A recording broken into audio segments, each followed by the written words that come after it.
자, 오늘 또다시 하나님께서 우리들 가운데 들려주시는 귀하고 복된 말씀, 마태복음 6장 1절로부터 4절까지의 말씀입니다. 신약성경 마태복음 6장 1절로부터 4절까지의 말씀.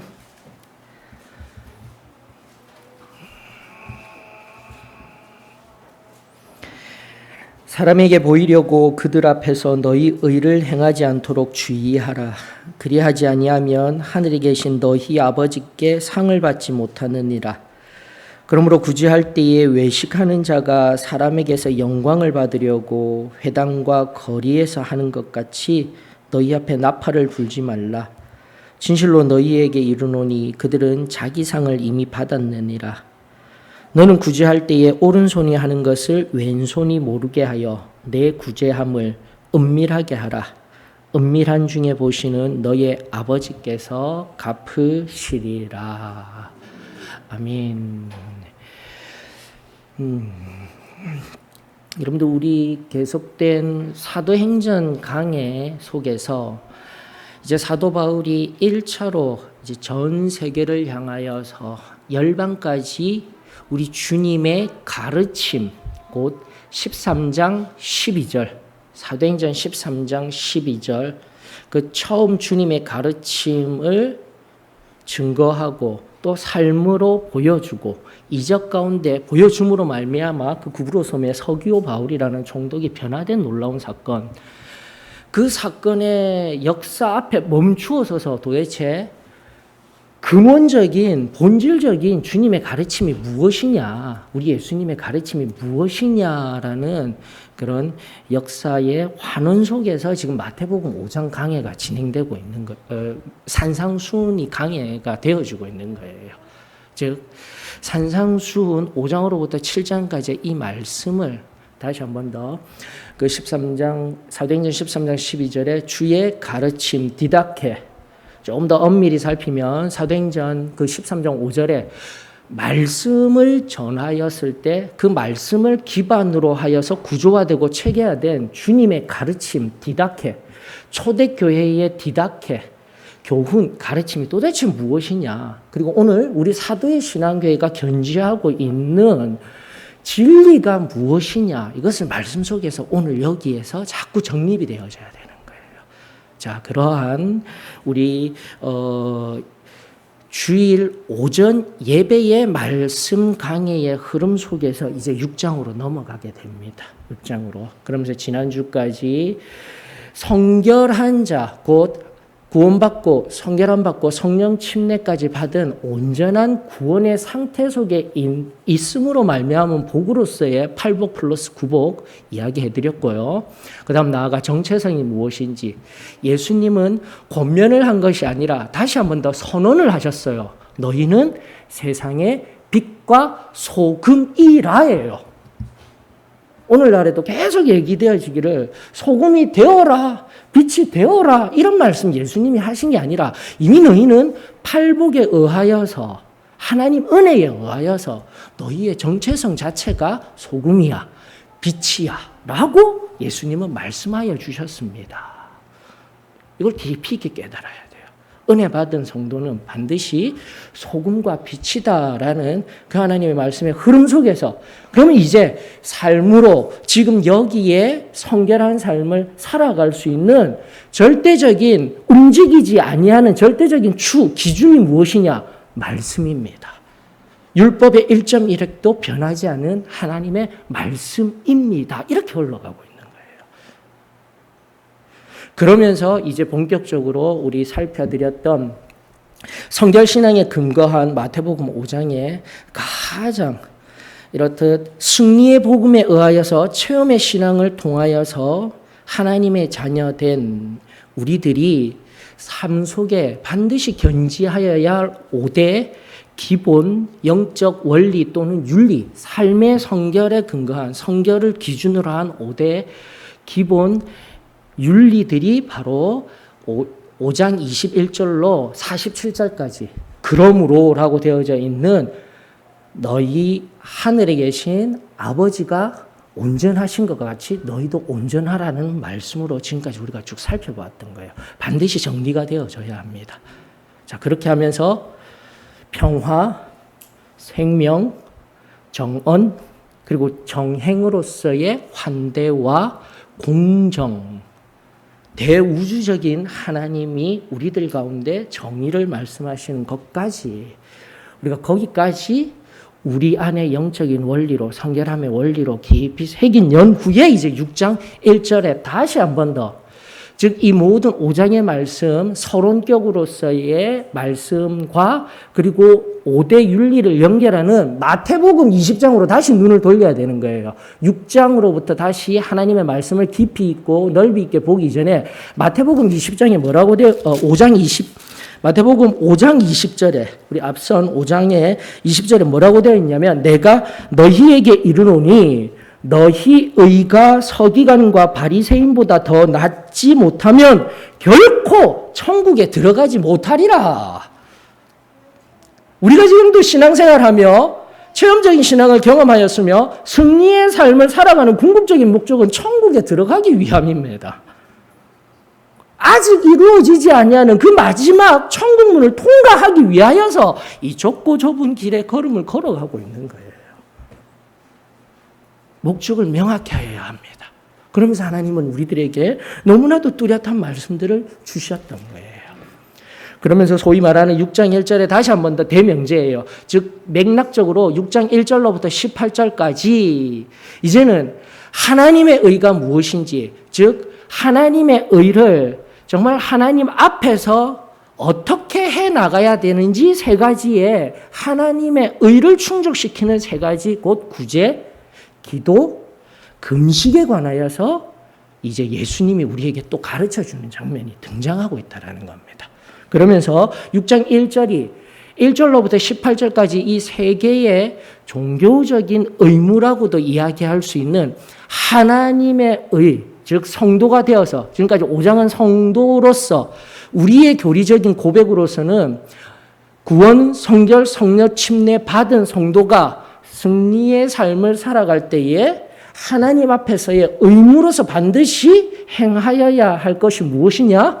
다시 한 번 더 구제, 기도, 금식의 의미들을 하나하나 살펴나가는 거예요. 자, 그러면서 6장 1절이 이 맥락 안에 1절로부터 18절까지의 가장 큰 명제가 되는 겁니다. 그래서 하나님 앞에 나와 하나님의 의를 채우는 것을 채우는 규범으로서의 윤리로서의 또 승리하는 삶의 모습을 나아갈 때에 위선의 이야기를 하고 계시는 거예요, 여러분들. 6장 1절 다 같이 한번 읽어볼까요? 시작. 사람에게 보이려고 그들 앞에서 너희 의를 행하지 않도록 주의하라. 여기까지. 정말 중요한 부분이죠. 하나님 은혜에 의하여서 이제 좁게는 여기에 나와 있는 구제, 기도, 금식을 해야 하지만 넓게는 바로 은혜 받은 이후에 우리의 삶은 사람에게 보이려고 사는 것이 아니라 하나님 눈앞에 사는 인생임을 다시 한번 더 새롭게 하십시다. 이 신앙의 가장 기본적인 기초적인 틀이 바뀌어지거나 변형되어지거나 깨어져 버리게 되면 나의 가치관도 변화되어지고 내 목적도 달라져요. 오직 천국을 향하여서 나아가는 걸음이 아니라 지금 여기에서의 내 욕망과 내 배의 따뜻함을 위하여서 살아갈 수밖에 없는 연약한 자리에 들어갈 수 있습니다. 다시 한 번 더 고백하며 제일 처음 이제 과거적인 사건으로서의 나의 은혜를 다시 한 번 더 새롭게 하여 제일 처음 주셨던 그 은혜가 귀합니다. 오늘 여기에서의 그 고백이 진정한 삶으로서 증명되어지고 증거되어지고 또 이제 세상의 빛과 소금이 된 우리의 정체성이 세상 가운데 온전히 보아 알 수 있도록 또 사부로 구성되어진 이 18절까지의 말씀들 하나하나 살피면서 오늘 우리의 성결의 신앙을 새롭게 하였으면 좋겠습니다. 자, 이슬람에 보게 되면은 이슬람교라는 종교, 우리 옆에 있는 종교, 인류의 역사 속에 유일신, 그 전까지는 원래 여러분들 모든 문화사를 다 살펴보게 되면은 다 신사상입니다. 어떠한 신앙? 우리도 우리 안에 기복적인 신앙을 살펴보게 되면 신들이 많아요. 샤머니즘으로부터 여러 가지 고등 종교까지도 살펴봐도 신들이 많은데 인류 역사 가운데 유일신을 이야기하는 세 종교가 이제 동시적인 것은 아니지만은 함께 어우러져 있었던 그 동시대성의 시대가 바로 예수님이 이 땅에 오시고 참 하나님이셨던 그분이 이 땅에 오셔서 다시 한번 유대교와 기독교, 우리가 알고 있던 유일신을 섬기는 인류 문화사의 세 고등 종교가 있으니 다시 한번 유대교, 기독교, 이슬람교까지 넘어가는 거예요. 여러분들. 이 종교는 분리되어져서 틀린 종교, 나쁜 종교, 다른 종교, 악한 종교, 좋은 종교 이게 아니라 다시 한번 역사성 속에서 그렇게 되어져 있는 거예요. 유일신을 섬기는 세 종교. 자, 그러면서 이슬람에 의하여서 뭐 그 종교가 나쁘다, 아니다 이런 얘기를 하는 것이 아니라 그 종교에 5가지 종교 의무가 있어요. 반드시 해야 되는 것. 5가지 종교를 이걸 자카트라고 하는데요. 그 속에 보게 되면 자신들이 쿠란이라는 그 말씀 중에 중요한 교리를 늘 암송해야 돼요. 의무적으로 반드시 해야 돼요. 그리고 두 번째는 무엇이냐면은 여러분들 알고 있는 그 성지 순례를 반드시 해야 돼요. 그곳으로 찾아가서 그 메카라고 되어져 있죠. 메카에 반드시 1년에 한 번씩 가야 돼요. 그리고 라마단이라는 용어도 많이 들어보셨죠. 금식이라고 하여서 아무것도 하지 아니하는 일주일간에 아무것도 하지 않냐는 시간을 보내야 돼요. 그게 바로 지금 오늘도 우리 성경 속에 예수님이 말씀하셨던 금식과 연결되어져서 그 종교도 가지고 있는 인류 문화사에 이런 유일신을 섬기는 종교 속에 다듯이 종교적인 의무로 되어져 있는 것이 바로 이 3가지. 앞선 교리 암송, 이슬람교의 5대 종교적인 의무, 암송, 그 다음에 성지 순례를 빼고 구제, 기도. 매일매일 그네들은 아침에 한 번, 정오에 한 번, 저녁에 한 번, 메카를 향해서 늘 기도하는 거, 영화의 이미지를 통해서 잘 알고 계시죠. 자, 이런 것들이 우리 개신교가 오직 말씀, 오직 믿음, 오직 은혜로만 가다 보니 하나님의 말씀의 어떤 율법적인 권면, 윤리적인 행위가 아닌 오직 믿음이라는 신앙 속에서 말씀 속에 하나님께서 예수님께서 행위로서 살아가야 할 의무로서 주신 것들도 우리가 소중히 여기지 못하고 그저 믿음으로 가면 되지. 또 우리 신앙 안에서는 기도만 하면 되지가 아니라 말씀 속에서 다시 한번 지금도 오늘 여기를 살아야 되는 예수님이 우리에게 말씀하시고 사랑으로 권면하셨던 것을 다시 우리 삶 속에 새롭게 해야 되는 거예요. 자, 그게 뭐라고요? 다시 한번 얘기 드립니다. 이슬람교에서 말하고 있는 5대 의무, 야카트라는 것과 함께 우리도 예수님이 이 모든 상태적으로 마태복음 5장을 통하여서 주시고 나셔서 우리가 반드시 하나님을 섬긴다라는 공동체적인 조금 더 이제 전문적으로는 종교적인 의무, 이것이 바로 구제, 기도, 금식이다. 해야 되는 것이다.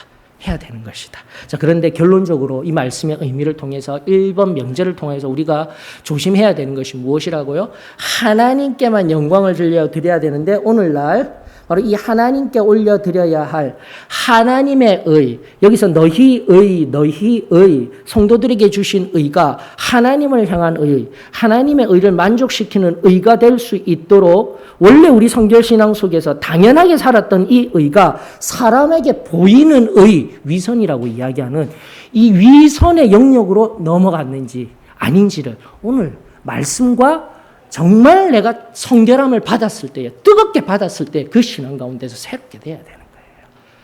자, 이러면서 오늘의 어쩌면 말씀, 그리고 앞으로 진행될 말씀의 결론과 교훈은 다 나왔어요, 여러분들. 우리가 하나님 앞에 구제의 손길을 펼치며 긍휼을 나타낼 때, 또다시 하나님 앞에 기도, 예배는요, 우리가 예배 이러고 있으면은 우리 9시에 지금 11시에 드리는 예배, 형식만 생각하는데 이런 형식은 우리 사도의 신앙교에서 우리들에게 전수하여진 전통의 형식이지 예배, 좀 더 본질적이고 원초적인 의미로 들어가면은 기도예요, 여러분들, 기도. 우리의 형식이 지금 찬송 부르고 기도하고 말씀 듣고 말씀 보고 그다음 깊은 기도 가운데 들어갑니다. 개신교의 뿌리를 둔 우리 사도의 신앙 교회가 가지고 있는 예배의 형식이지 예수님 당시의 예배의 가장 근원적인 의미는 기도예요. 기도. 그래서 다시 한 번 더 종교적인 의무로서의 기도에 확장되어진 예배의 의미들, 하나님 앞에 나아가는 의미들이 이제 이 맥락의 말씀 속에서 우리 또 깊이 있게 살펴보며 또 금식, 내 욕망에 근거한 오늘의 여기 눈에 보이는 것들을 쥐려고 하는 것에서 다시 한 번 더 모든 것을 내려놓으며 하나님과 더욱더 가까워지기 원하는 하나님의 의를 만족시키는 한 걸음 한 걸음 우리가 살펴보았으면 좋겠습니다. 이미 결론들은 다 나왔다. 그리고 절대 사람 앞에서 이것을 보이려 해서는 안 된다. 그럼 누구에게요? 하나님께만. 왜입니까? 여러분들 6장 4절 체크하셔요. 이건 반드시 체크를 하시고 기록이 되어져 있어야 됩니다. 우리 소망교회 성도들에게서는 반드시 기록되어져 있어야 돼요. 4절, 6절, 18절. 4절, 6절, 18절에 예수님이 우리들에게 말씀하신 결론의 말씀, 이 종교의 의무라고도 하고 성결한 성도가 지금도 하나님 앞에 당연히 해야 할 의무들을 어떻게 해야 되는지 명확하게 같은 관용어구로 되어져 있는 거예요. 4절 하반절에 은밀한 중에 보시는 너의 아버지께서 갚으시리라. 6절도 동일합니다. 은밀한 중에 보시는 내 아버지께서 갚으시리라. 18절 동일합니다. 마지막 말씀 은밀한 중에 보시는 내 아버지께서 갚으시리라. 바로 이것이 공동체 안에서 하나님의 의를 만족시키는 가장 중요한 교회의 가르침이었으며 또 우리가 하나님의 눈앞에서 하나님이 무슨 복을 어떤 특정화된 복을 주시는 것이 아니라 하나님께서 바로 구제, 기도, 예배라고 하였습니다. 그리고 나아가 금식, 절제되어진 구별된 성결의 삶을 살아갈 때에 누가 갚아주시겠다고요? 하나님이 갚아주십니다. 하나님이 책임져 주십니다. 사람 앞에 내가 내 능력으로 무언가 하려는 신앙이 기독교 신앙도 아니요 성결의 신앙도 아닙니다. 다시금 하나님의 은혜에 의하여서 성령이 내 안에 내주하시며 나로 하나님만을 위하여서 살아가게 하며 하나님의 의를 만족시키는 저와 여러분들의 신앙 다시 회복될 수 있기를 주의 이름으로 축원합니다. 자, 이제 그러므로 2절이 그러므로잖아요. 이 명제를 도와주고 결론을 이끌어 나가는 가장 짤막하게 2, 3, 4절을 통하여서 너무 간단한 결론을 주는 구제에 관한 누군가 가난한 사람들 계속된 성경 공부를 통해서 알려드린 바와 같이 구약 성경, 구약의 39권의 성경이 구제가 필요한, 긍휼이 필요한 사회 소수자들, 연약한 자들, 동성애자들이 아닙니다.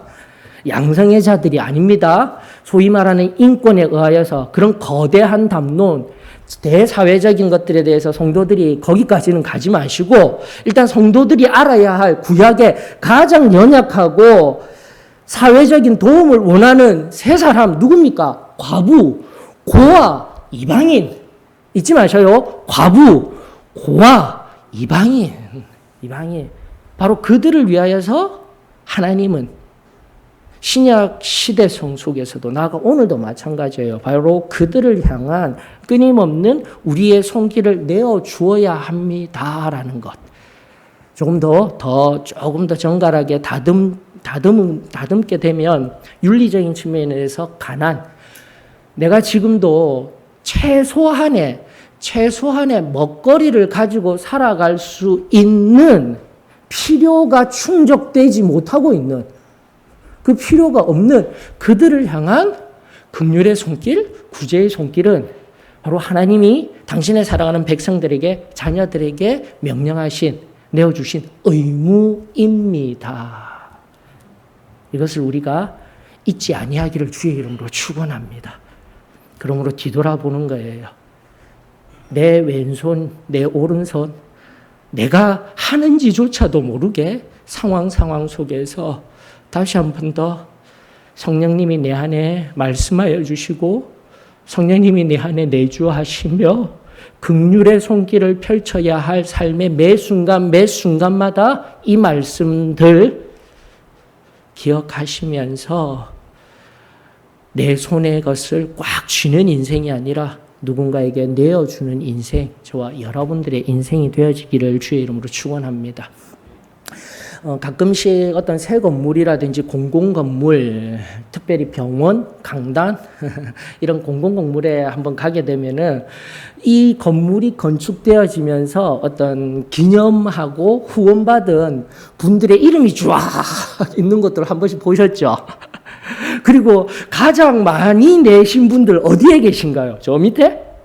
아니에요. 동일해요. 한결같이 어디에요? 저기 위에 있어요. 위에. 그 위에 이름들 쫙 나열하고 이 건물을 짓고 여기에 무언가를 하신 분들 이런 분들이에요 하고 이름을 쫙 지어놓은 것들 한 번씩 어느 건물들에 가면 있습니다. 물론 좋아요. 그런 후원들이 있었습니다.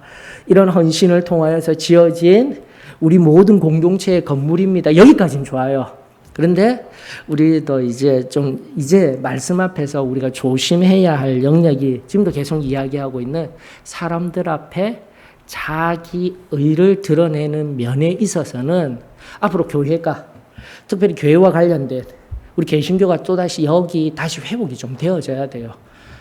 그 명단을 드러내고 가난한 자들을 배려하지 못하고 적게 낸 사람들은 저 밑바닥에 있어야 합니까? 상하의 구조.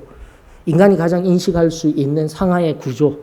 그러한 폼 형식으로 이렇게 막 비문에 새겨서 건립 후원비 이런 건 우리 교회 안에 절대 없어야 합니다. 만들지도 말아야 돼요. 형식조차도 만들지도 말아야 되는 거예요. 그러면서 오직 하나님 앞에 내가 가진 것을 통하여서 하나님께만 내어드리기를 원하는 그 순전한 가난한 자를 돕거나 교회의 공동체를 위하거나 누군가를 섬길 수 있는 그 순전함들이 저와 여러분들에게 회복되어지기를 주의 이름으로 축원합니다.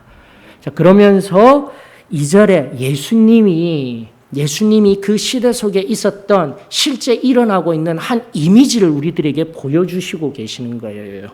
즉 너희가 영광을 받으려고 회당과 거리에서 하는 것 같이 너희 앞에 나팔을 불지 말라. 실제적으로 있었던 것 같아요. 회당 앞에 보게 되면은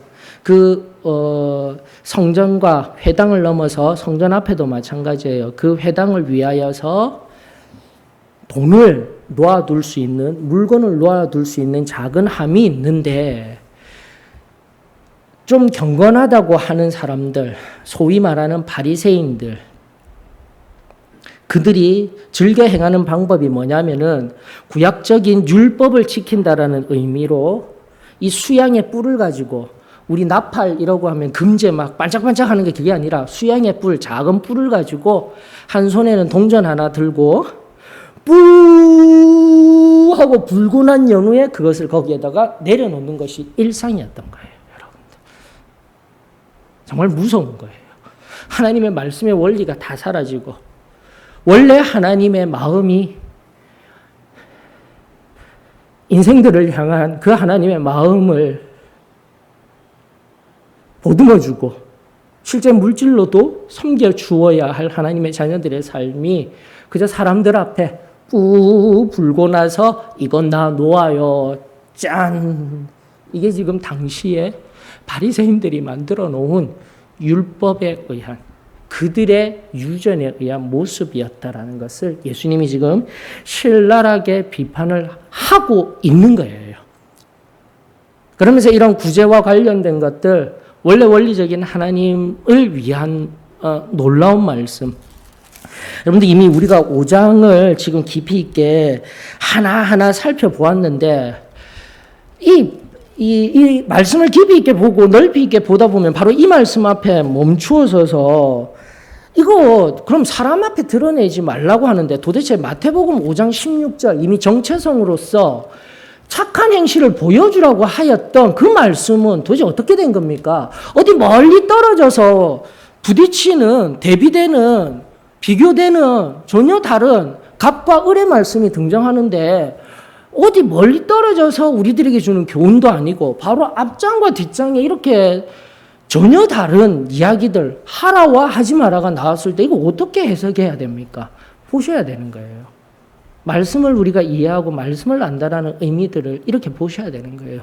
마태복음 5장 16절에 보게 되면은 다시 한 번 더 빛의 정체성이 드러나게 되면서 16절에 실제적으로 해야 되는 것 우리들에게 알려주셨죠. 너희 빛이 사람 앞에 비치게 하여 그들로 너희 착한 행실을 보고 하늘에 계신 너희 아버지께 영광을 돌리게 하라.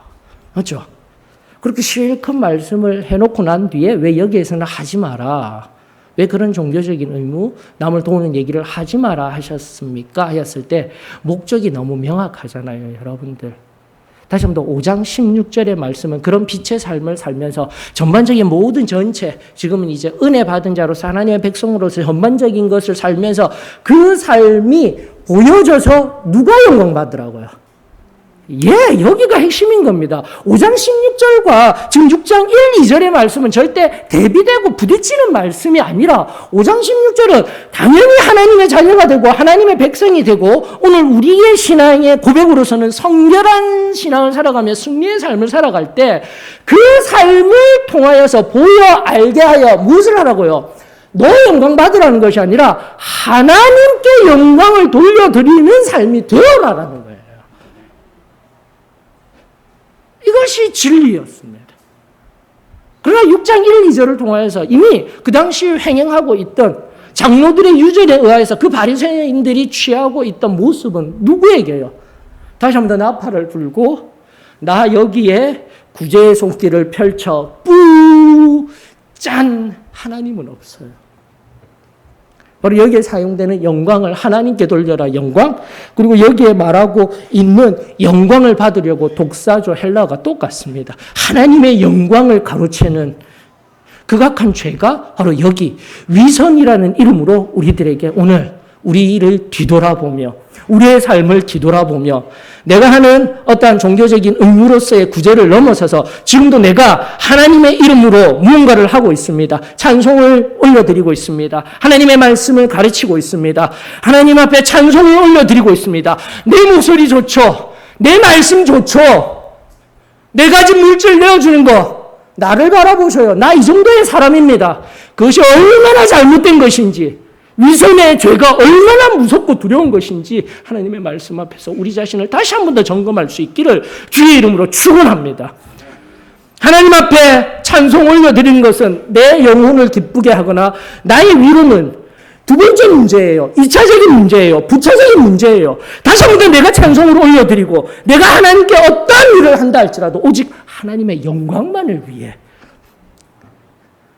그런 선한 모습을 통해 하나님만을 바라보게 하는 것이 바로 우리의 찬송이 되어져야 하며 예배가 되어져야 하며 말씀이 되어져야 하며 모든 삶의 순간순간이 되어져야 하며 그것을 알려주시는 하나님의 은혜에 이 시간 감사를 드립니다. 하나님의 영광을 가로채는 어리석은 오늘도 위선의 자리에서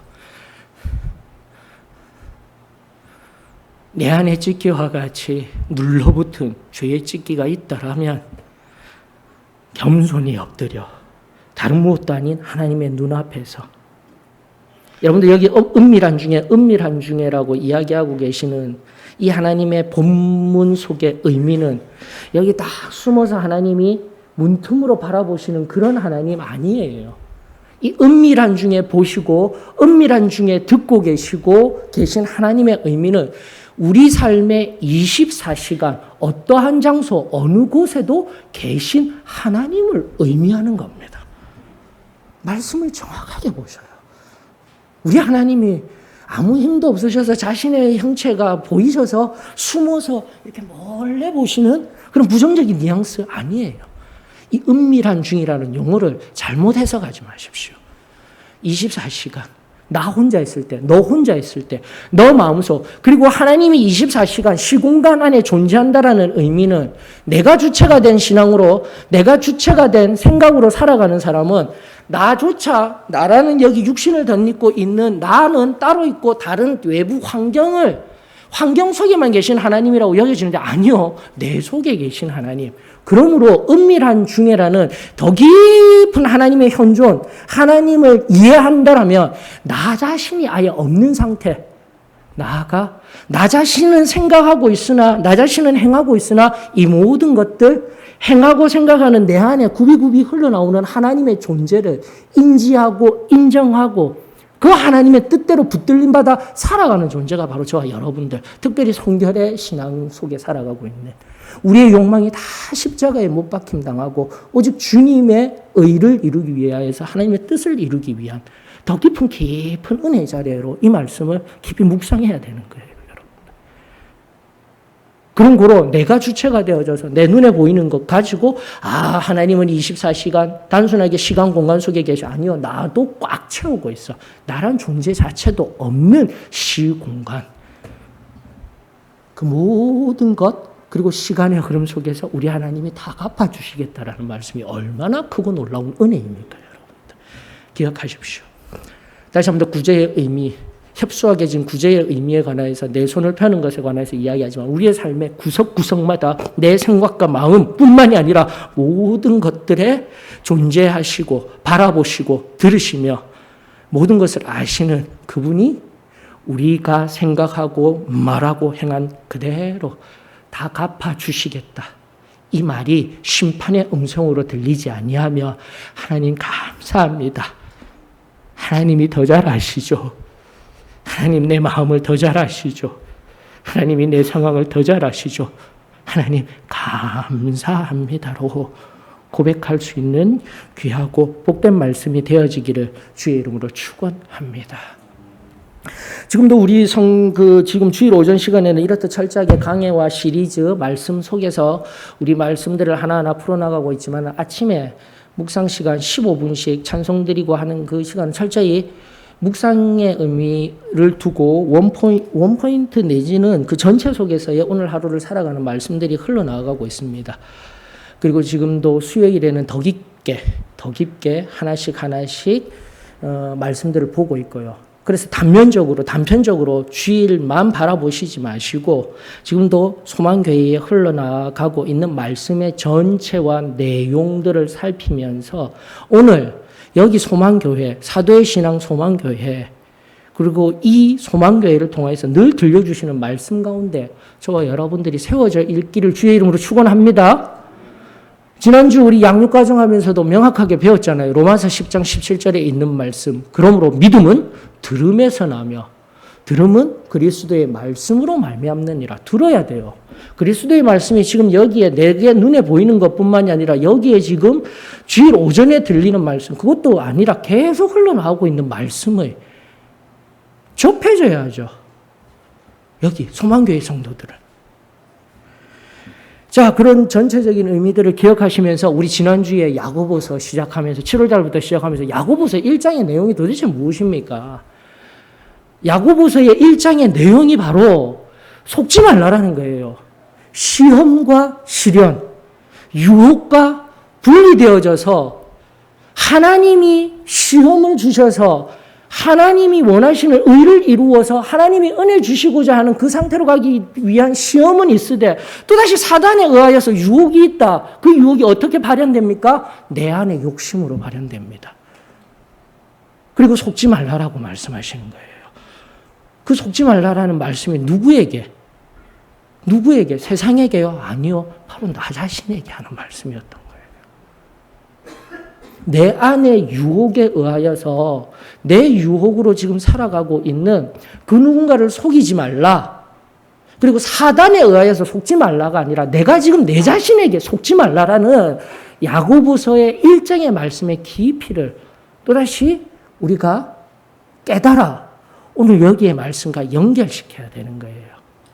오늘 내 삶, 하나님께 영광을 올려드리는 삶이 아닌 또다시 좁은 구제의 삶, 그리고 성결의 삶이라는 영역 속에 또다시 나 자신에게 내 욕망에 의해서 속고 살아가고 있다라면 우리 제일 처음 순결하였던 우리 하나님이 주셨던 그 정결한 십자가의 그 보혈이 덮이며 나를 어떻게 정결케 하여 주셨는지, 나를 어떻게 성령의 기름 부으심을 허락하여 주시고 우리들에게 역사하여 주셨는지 새로워질 수 있기를 주의 이름으로 축원합니다.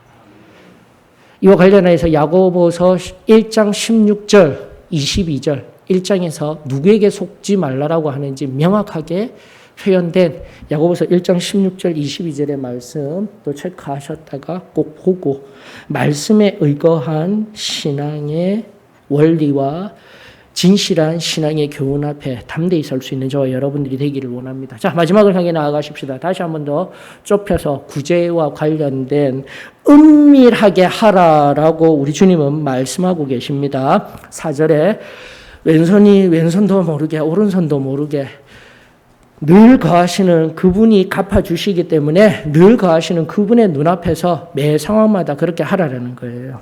여기까지 해석이 되어지고 마지막 결론을 향해서 한 이야기를 들어보십시다.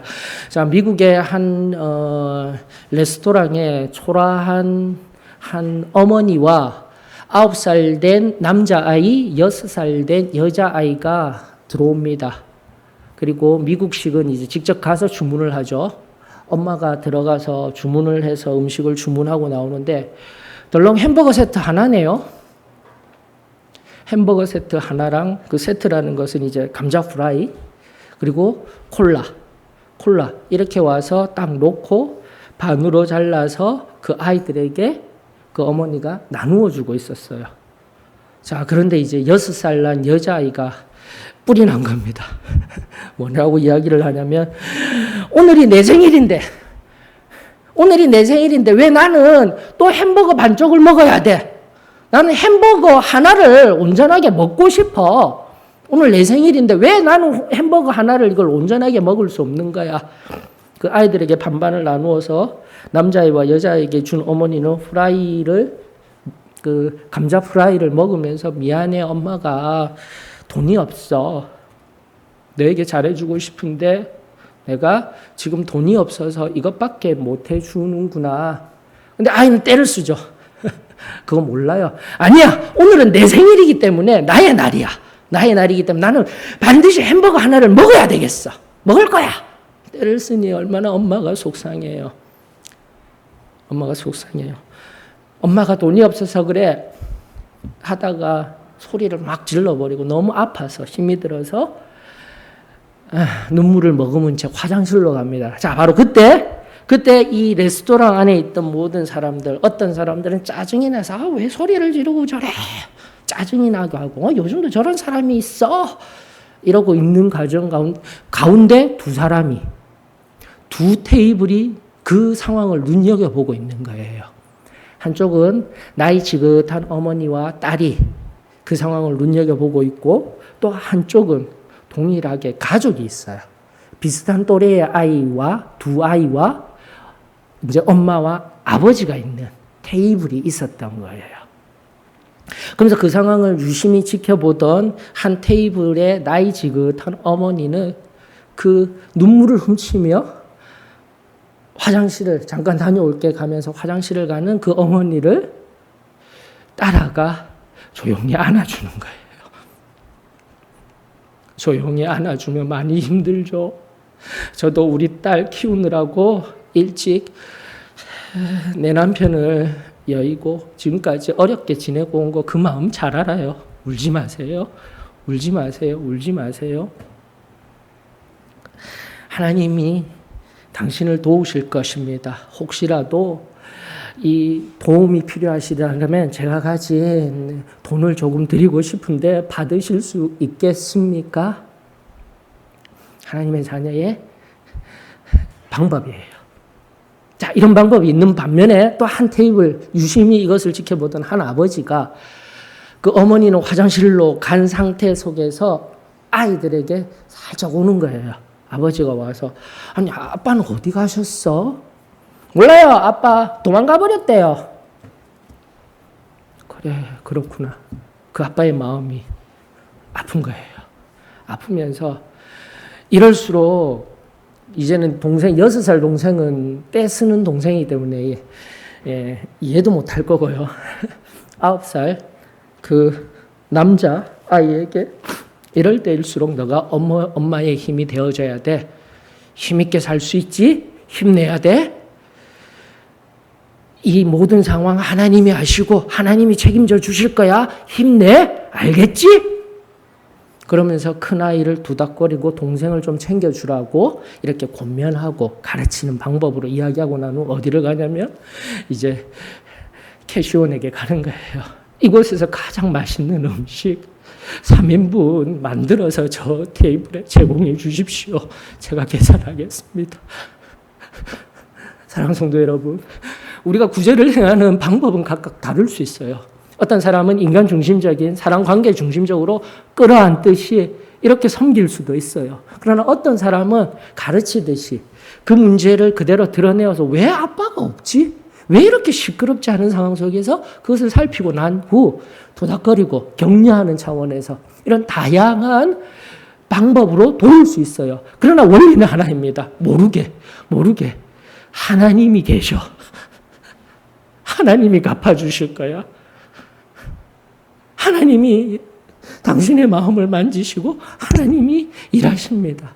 사랑하는 성도 여러분, 오늘 이 말씀을 통하여서요, 내가 세상에 나아가 도대체 내가 이런 일들이 내 눈에 내 오늘의 일상에 경험되어지게 될 때 도대체 나는 무엇하고 살았는지, 어떻게 살았는지 나 자신을 한 번 더 뒤돌아보며 우리가 너무나 잘 알고 있다라는 이 말씀 앞에 지식으로는 알고 있었지 도대체 나는 하나님의 자녀로서 어떻게 살았는지 우리 자신을 뒤돌아보며 세상 가운데 나아가 하나님의 영광을 위하여 내 가진 것들을 나의 성품대로, 나의 성향대로 드러내고 나타낼 수 있는 저와 여러분들이 되어지기를 원합니다. 은밀한 중에 바라보고 계시며 갚으시는 그 하나님께만 영광 올려드리며 그렇게 진정한 승리의 삶을 살아내십시다. 자, 다 같이 일어나셔서 찬송가 22장입니다. 22장. 그러기 위해서는 하나님의 성령에 충만한 성령에 붙드시는 은혜가 필요합니다. 그 은혜를 경험할 수 있는 기도의 문을 활짝 열어 그 깊은 곳까지 나아가는 은혜가 저와 여러분들에게 임하여 주기를 원합니다.